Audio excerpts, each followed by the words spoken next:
6 വർഷത്തെ ഇടവേളയ്ക്ക് ശേഷം സദ്ഗുരു മാതാ അമൃതാനന്ദമയി ദേവി വീണ്ടും തൃശൂരിലെത്തുന്നു.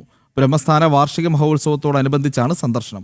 ജൂൺ 3, 4 തീയതികളിൽ തൃശൂർ അയ്യന്തോളിലുള്ള ബ്രഹ്മസ്ഥാനത്ത് നടക്കുന്ന വാർഷിക മഹോത്സവത്തിൽ മാതാ അമൃതാനന്ദമയി ദേവി മുഖ്യ കാർമ്മികത്വം വഹിക്കുമെന്ന് ഇരിഞ്ഞാലക്കുട മാതാ അമൃതാനന്ദമയി മഠം മഠാധിപതി ബ്രഹ്മചാരി അമോഘാമൃത ചൈതന്യ വാർത്താസമ്മേളനത്തിൽ പറഞ്ഞു. 6 വർഷത്തെ ഇടവേളയ്ക്ക് ശേഷം അമ്മ സദ്ഗുരു മാതാ അമൃതാനന്ദമയി ദേവി തൃശ്ശൂരിൽ എത്തുകയാണ്. ജൂൺ 3, 4 തീയതികളിൽ തൃശ്ശൂർ അയ്യന്തോളിലുള്ള ബ്രഹ്മസ്ഥാനം വാർഷിക മഹോത്സവത്തിൽ മുഖ്യ കാർമ്മികത്വം വഹിക്കാനാണ് അമ്മ തൃശ്ശൂരിൽ എത്തുന്നത്.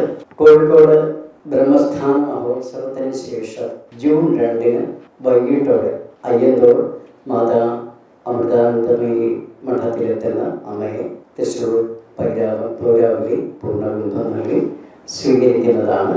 തുടർന്ന് ജൂൺ 3, 4 തീയതികളിൽ രാവിലെ 11 മുതൽ അമ്മയുടെ അനുഗ്രഹ പ്രഭാഷണം, ഭജന, ധ്യാന പരിശീലനം എന്നിവയുണ്ടാകും.